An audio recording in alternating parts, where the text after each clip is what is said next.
नमस्कार, स्वागत है आपका हमारे विशेष कार्यक्रम आपके सितारे में और मैं हूं आपके साथ गायत्री शर्मा। आपके सितारे में हम बताते हैं आपके ग्रह नक्षत्र का हाल और उनका आपकी कुंडली पर प्रभाव। जानते हैं राशि के मुताबिक आप क्या करें और क्या ना करें जिससे आपका दिन शुभ हो। और साथ ही आचार्य जी बताते हैं शुभ फलों की प्राप्ति के लिए किए जाने वाला चमत्कारी महाउपाय। आज आचार्य जी बताएंगे वास्तु दोष निवारण से संबंधित ऐसे यंत्र जो आपके घर का बड़े से बड़ा वास्तु दोष दूर कर सकते हैं।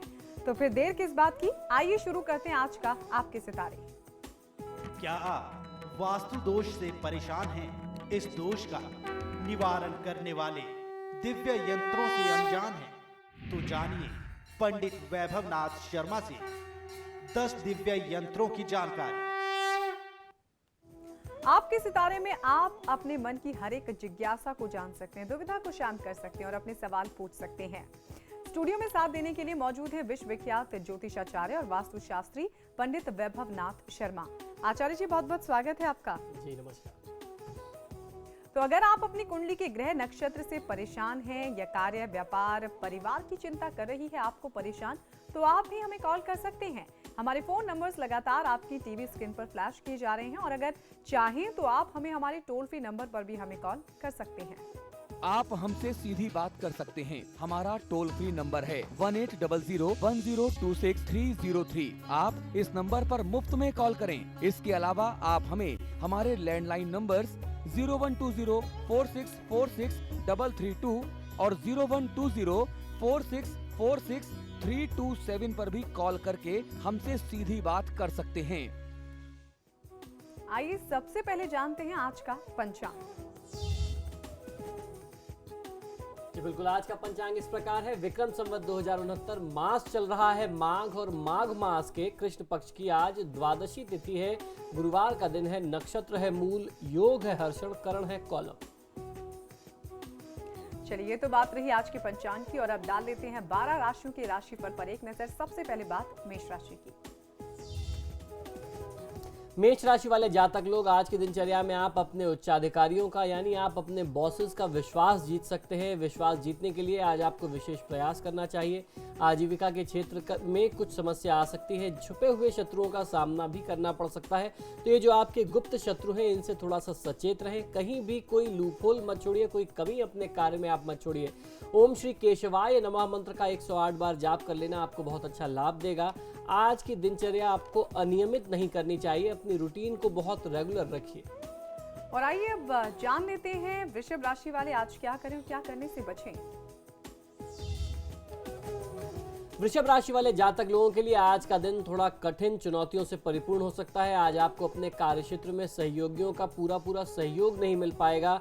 पुरुषार्थ भाव से आज आपको काम लेना पड़ेगा, यानी आपको अपनी क्षमताओं पर विश्वास करके अपने बलबूते सारे काम स्वयं करने होंगे। ओम नारायणाय नमः मंत्र का 108 बार जाप कर लेना आपको बहुत अच्छा लाभ दिला सकता है। आज की दिनचर्या में आपको क्रोध से बचना चाहिए। और चलिए अब डाल लेते हैं एक नजर मिथुन राशि की राशिफल पर। मिथुन राशि वाले जातक लोगों के लिए आज की दिनचर्या में रुपए पैसे कहीं फंसने की संभावना है। आर्थिक क्षति के संयोग दिखाई देते हैं। व्यावसायिक मीटिंग्स में आपको सफलता अवश्य मिलने वाली है। आज आप कहीं भी निवेश करें तो बहुत सोच समझ करके करें, यह आपको मेरी तरफ से सुझाव है। आज की दिनचर्या को शुभ बनाने के लिए और ये जो आपकी आर्थिक समस्या को आर्थिक स्थिति को लेकर के जो दुर्योग बन रहे हैं उनसे मुक्ति पाने के लिए ओम माधवाय नमः मंत्र का 108 बार जाप कर लेना आपको बहुत अच्छा लाभ देगा। आज कहीं किसी भी प्रकार का निवेश करने से आप बचें और अगर बहुत अनिवार्य है तो बहुत सोच समझ के करें। और अब अगली राशि यानी कर्क राशि। कर्क राशि वाले जातक लोगों के लिए आज की दिनचर्या में स्वास्थ्य प्रभावित हो सकता है। आप रोगों के प्रभाव में आ सकते हैं। दाम्पत्य जीवन मानसिक तनाव वाला रहने वाला है। तो आज दाम्पत्य जीवन में भी मानसिक तनाव है। आज स्वास्थ्य भी आज आपके लिए बहुत अच्छा नहीं है। तो अपने कार्यक्षेत्र से थोड़ा सा आप समय निकालें, स्वयं के लिए, परिवार के साथ समय बिताएं और यदि हो सके तो कहीं धार्मिक स्थान में समय व्यतीत करें। भगवान श्री विष्णु की आराधना करें। ओम गोविंदाय नमः मंत्र का 108 बार जाप कर लेना आपको बहुत अच्छा लाभ देगा। माँ लक्ष्मी का अनादर न करें। चलिए अब जान लेते हैं सिंह राशि का राशिफल। सिंह राशि वाले जातक लोगों के लिए गृहस्थ समस्याओं को बातचीत से सुलझाने की आपको प्रयास करना चाहिए। बातचीत की कमी के कारण ही गलतफहमियां बढ़ने के संकेत दिखाई देते हैं, तो आप स्वयं अपनी तरफ से बात का सिलसिला शुरू करें, उसमें कहीं ना कहीं जरूरी ही रास्ता निकलेगा। ओम श्री विष्णुवे नमः मंत्र का 108 बार जाप कर लेना आपको बहुत अच्छा लाभ दे सकता है।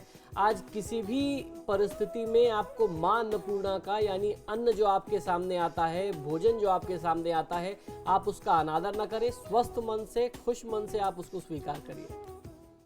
चलिए जान लेते हैं कैसा रहेगा आज का दिन कन्या राशि वालों के लिए।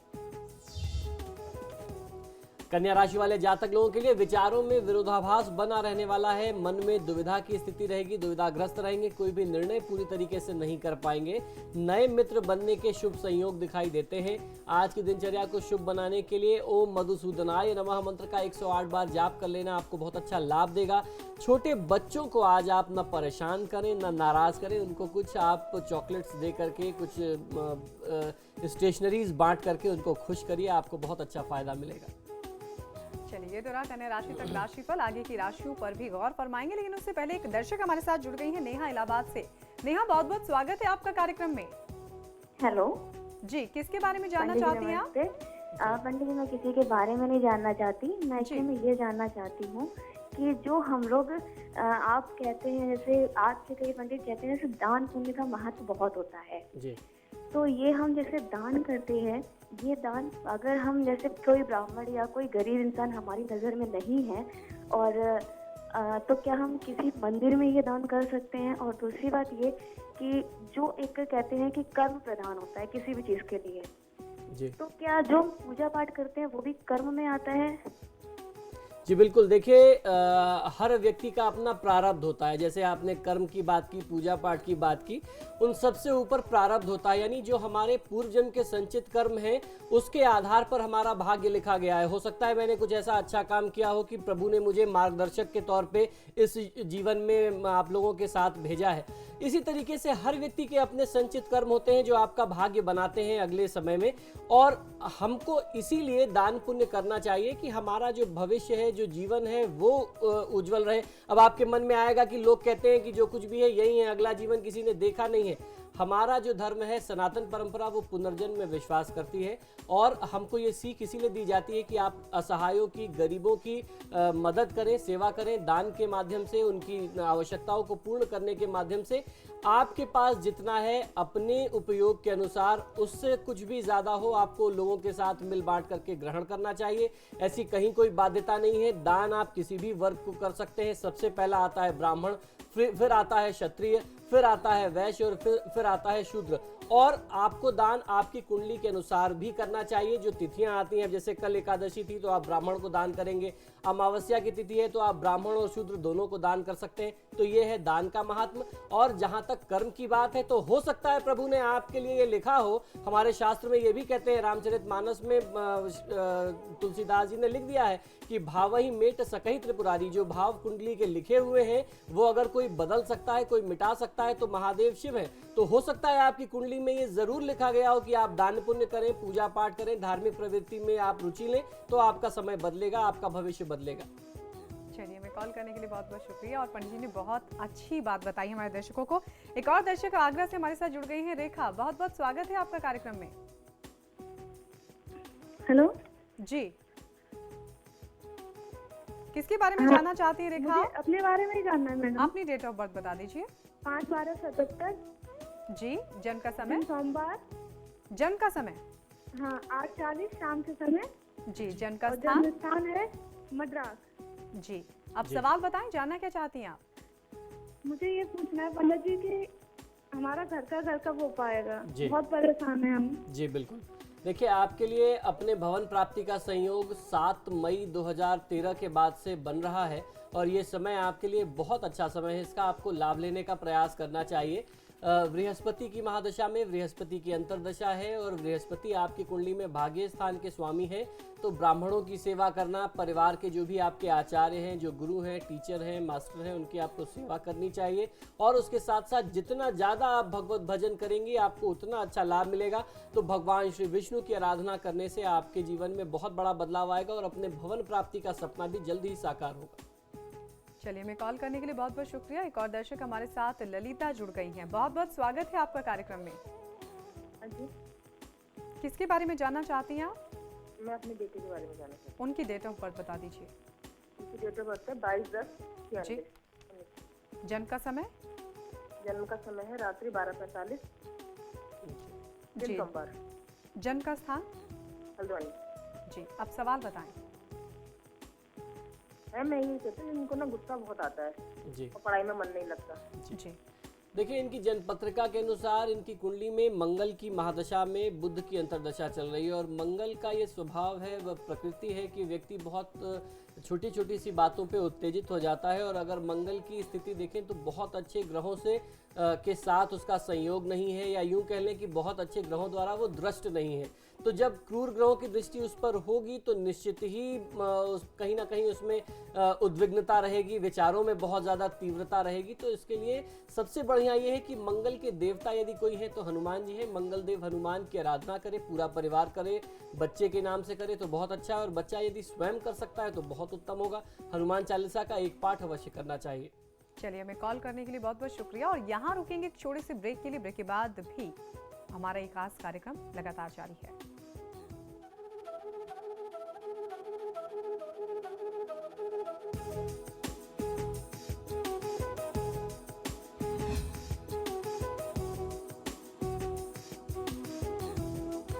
ब्रेक के बाद स्वागत है आपका। ब्रेक पे जाने से पहले जाना कन्या राशि तक राशिफल, और आइए बात कर लेते हैं तुला राशि की। तुला राशि वाले जातक लोगों के लिए आज आपको दिनचर्या में अपने मित्रों, अपने साथियों के साथ एक अच्छा मनोरंजन का, मनोविनोद का अवसर मिलेगा। आजीविका के लिए आज का दिन मध्यम रहने वाला है, तो ना कोई बहुत ज़्यादा हानि होगी, ना कोई बहुत बड़ा लाभ होगा। लेकिन आज की दिनचर्या में जो भी अशुभ संयोग बन रहे हैं उनसे मुक्ति के लिए ओम त्रिविक्रमाय नमः मंत्र का 108 बार जाप कर लेना आपको बहुत अच्छा लाभ देता है। देवी देवता का अनादर आज आपको किसी भी परिस्थिति में नहीं करना चाहिए। पूजा पाठ में, धर्म कर्म में आपकी आस्था हो तो अवश्य करें, ना हो तो देवी देवताओं को अपमानित न करें। और चलिए अब जान लेते हैं कैसा रहेगा वृश्चिक राशि वालों का आज का दिन। वृश्चिक राशि वाले जातक लोगों के लिए परिवार सुख में बाधाएं आ सकती हैं। पारिवारिक सुख शांति जो है वो कहीं ना कहीं से प्रभावित रहने वाली है। और इस दुष्प्रभाव से बचने के लिए ओम वामनाय नमः मंत्र का 108 बार जाप कर लेना आपको बहुत अच्छा लाभ दे सकता है। आज की दिनचर्या में आपको किसी भी व्यक्ति की परिस्थिति का, उसके स्वरूप का, उसके वेशभूषा का उपहास नहीं उड़ाना चाहिए, कहीं ना कहीं आपके लिए घातक सिद्ध होगा। और अब बात करते हैं अगली राशि यानी धनु राशि की। धनु राशि वाले जातक लोगों के लिए साझेदारी और व्यापार में विशेष लाभ होने वाला है। व्यापारिक क्षेत्रों का विस्तार आपके लिए बहुत ही सरल होगा। तो आपने जो भी प्लानिंग्स पहले समय में कर रखी थी अपने बिजनेस एक्सपेंशन के लिए, व्यापार के विस्तार के लिए, आज आप चाहें तो उसको मूर्त रूप दे सकते हैं। आज की दिनचर्या को शुभ बनाने के लिए ओम श्री धराय नमः मंत्र का 108 बार जाप कर लेना आपके लिए सर्वोत्तम है। धन और आपके पास जो संसाधन हैं, आपके जो सामाजिक संपर्क हैं, जो आपका रुतबा है, आज किसी भी चीज के संसाधन का, धन का दिखावा न करें तो आपके लिए सर्वोत्तम है। चलिए जान लेते हैं कैसा रहेगा मकर राशि का आज का दिन। मकर राशि वाले जातक लोगों के लिए आज की दिनचर्या में आपके बढ़े हुए व्यय जो हैं वो कम होंगे। नेतृत्व कार्यों में आपको कुछ समस्या आ सकती है, दिक्कतें बनी रहेंगी। आपको कार्यक्षेत्र में विशेष प्रयास करने की आवश्यकता है, विशेष प्रयास से ही आप आगे बढ़ सकते हैं। आज की दिनचर्या को शुभ बनाने के लिए ओम ऋषिकेशाय नमः मंत्र का 108 बार जाप कर लेना आपको बहुत अच्छा लाभ देगा। आपकी जो सामाजिक शक्ति है या जो संपर्क है, जिसके लिए हम लोगों ने भी इससे पहले राशि में भी बात की, आपको भी सुझाव देता हूं कि अपनी शक्ति का, अपने संपर्क का आज दुरुपयोग न करें, उसका दिखावा न करें। और अब बात कर लेते हैं कुंभ राशि की। कुंभ राशि वाले जातक लोगों के लिए कार्य नीतियों में सुधार करते रहें। आपकी जो भी योजना है, जो भी नीति है, जिस भी प्लानिंग से आप कर रहे हैं काम, उसमें कुछ बदलाव की आवश्यकता है। समय के साथ एक्सपीरियंस से, अनुभव से आप उसको चेंज करिए, उसको अपने अनुसार बनाइए। योग्यता सिद्ध करने में आपको समय लग सकता है, तो आपके अंदर जो क्वालिटीज हैं उसको प्रूव करने में थोड़ा सा समय अवश्य लगेगा, उसको समय लेने दीजिए। आज की दिनचर्या को शुभ बनाने के लिए ओम पद्मनाभाय नमः मंत्र का 108 बार जाप कर लेना आपके लिए सर्वोत्तम होगा। बड़े बुजुर्गों का अनादर आज आपको नहीं करना चाहिए। और चलिए अब जान लेते हैं आखिरी राशि यानी मीन राशि का आज का हाल। क्या करें और क्या करने से बचें। मीन राशि वाले जातक लोगों के लिए आपके सहयोगी आपके कार्यों में सहयोग करेंगे। अधिकारियों की नाराजगी दूर करने के लिए आज आपको कुछ ज्यादा प्रयास करना पड़ सकता है, ऐसी परिस्थिति बन रही है। तो आज आप कुछ थोड़ी सी और मेहनत कर लीजिए, कुछ परिश्रम करिए, तो आप अपने अधिकारियों का ध्यान अपनी ओर आकृष्ट कर सकते हैं, अपने परिश्रम का लाभ ले सकते हैं। आज की दिनचर्या को शुभ बनाने के लिए ओम दामोदराय नमः मंत्र का 108 बार जाप कर लेना आपके हित में होगा। आज किसी भी व्यक्ति को उधार नहीं देना चाहिए। यदि आज आपने बिना सोचे समझे उधार दे दिया तो फिर उस पैसे की आप उम्मीद ना करें दोबारा। चलिए, ये तो रहा 12 राशियों का राशिफल। आज के महा उपाय पर भी गौर फरमाएंगे, लेकिन उससे पहले एक दर्शक हमारे साथ जुड़ गए हैं फिरोजाबाद से, देवेंद्र। बहुत बहुत स्वागत है देवेंद्र आपका। नमस्कार नमस्कार पंडित जी। जी नमस्कार, बताइए। पंडित मैं अपने बारे में पूछना चाहता हूँ। जी अपनी डेट ऑफ बर्थ बता दीजिए। जी 2010-1970। जी, जन्म का समय, जन्म का दोपहर 12 बजे। जन्म का स्थान, जन्म का टूंडला फिरोजाबाद। जी अब सवाल बताएं। सवाल ये मैं अपने बारे में पूछना, व्यापार बड़ा हल्का चल रहा है और चल नहीं रहा, बिल्कुल परेशान है बच्चे। जी, बिल्कुल। परेशान है, कैसे बिल्कुल। पढ़ाई लिखाई बच्चों की चलेगी समझ में नहीं आ रहा कुछ। देखिए, आपकी जन्म पत्रिका के अनुसार शनि की महादशा में शुक्र की अंतर्दशा है। यूं तो शनि आपके लिए तृतीयेश और चतुर्थेश बनते हैं। तृतीयेश जो है वो संघर्ष का अपने आप में संघर्ष दर्शाता है, और दूसरा जो शुक्र की अंतर्दशा है, शुक्र आपके लिए मार्केश की स्थिति बना रहे हैं, यानी मृत्यु तुल्य कष्ट, चोट चपेट, एक्सीडेंट, आर्थिक क्षति की स्थिति बन रही है। और उसके साथ साथ 12वें भाव के भी स्वामी हैं, जिसमें खर्च की स्थिति बहुत ज़्यादा होती है, मानसिक और पारिवारिक सुख नहीं मिल पाता है। तो ऐसी परिस्थिति में आपको करना ये चाहिए कि जो भी आपके पास योग्य आचार्य हों अपने संपर्क के, उनसे आप शनि और उसके साथ साथ शुक्र के वैदिक मंत्रों का जाप कराएं। शुक्रवार के दिन माँ लक्ष्मी की आराधना और शनिवार के दिन नियम से आप हनुमत आराधना करिए, बहुत अच्छा लाभ मिलेगा। चलिए, हमें कॉल करने के लिए बहुत बहुत शुक्रिया। एक और दर्शक हमारे साथ जुड़ गए हैं बदायूं से, नारायण। बहुत बहुत स्वागत है आपका इस कार्यक्रम में। हेलो जी सर, नमस्ते। जी नमस्कार, बताइए। हम अपने भविष्य के बारे में जानना चाहते हैं, हमारा भविष्य कैसा रहेगा आज। जी बिल्कुल, अपनी डेट ऑफ बर्थ बताइए। 20/4/95। जी जन्म का समय, सुबह 3 बजे प्रातः। जन्म का स्थान, बदायूं। जी देखिए, आपके जन्म पत्रिका के अनुसार नारायण की जो दशा चल रही है वो बृहस्पति की दशा है। इस समय में आपको बहुत संभल करके काम करना चाहिए। चोट चपेट एक्सीडेंट की स्थिति बना रहा है बृहस्पति आपके लिए। तो गुरुवार के दिन किसी ब्राह्मण को 2 मिठाइयाँ स्नेह के साथ, आदर के साथ खिलाना, कुछ दान दक्षिणा देना, जो भी आपका सामर्थ्य हो, 11 रुपये 21 रुपये आप उनको दे करके चरण स्पर्श करें, उनका आशीर्वाद लें। और ये उपाय आपको 16 गुरुवार कर लेना चाहिए, बहुत अच्छा फायदा मिल जाएगा। चलिए, हमें कॉल करने के लिए बहुत बहुत शुक्रिया। और अब जान लेते हैं आज का महा उपाय। जी, आज का महा उपाय मैं आपको बता रहा हूँ। इसमें प्रयोग करेंगे वास्तु दोष निवारण यंत्र के, जो विभिन्न अलग अलग प्रकार के यंत्र होते हैं वास्तु दोष निवारण के लिए। आम जनता की सबसे बड़ी एक धारणा ये है, या उनको एक गलत समझ ये है कि वास्तु दोष में तो अगर वास्तु दोष का निवारण करना है, घर में कोई दोष है तो बहुत ज़्यादा तोड़फोड़ होगा, बहुत ज़्यादा परिवर्तन होगा, हम खुद ही इस समय अपनी समस्या से ग्रस्त हैं, हम कहाँ से इतने खर्च कर सकते हैं। तो अगर आप ऐसा सोचते हैं कि आपके घर में वास्तु दोष है, कोई बहुत गंभीर वास्तु दोष है, तो तोड़फोड़ से उसका निदान कभी नहीं हो सकता। ये बात सबसे पहले आप समझ लीजिए। अगर आप तोड़फोड़ करते हैं तो 3 तरीके के दोष जो हमारे शास्त्रों में बताए गए हैं वो सबसे ज्यादा आपको प्रभावित करते हैं।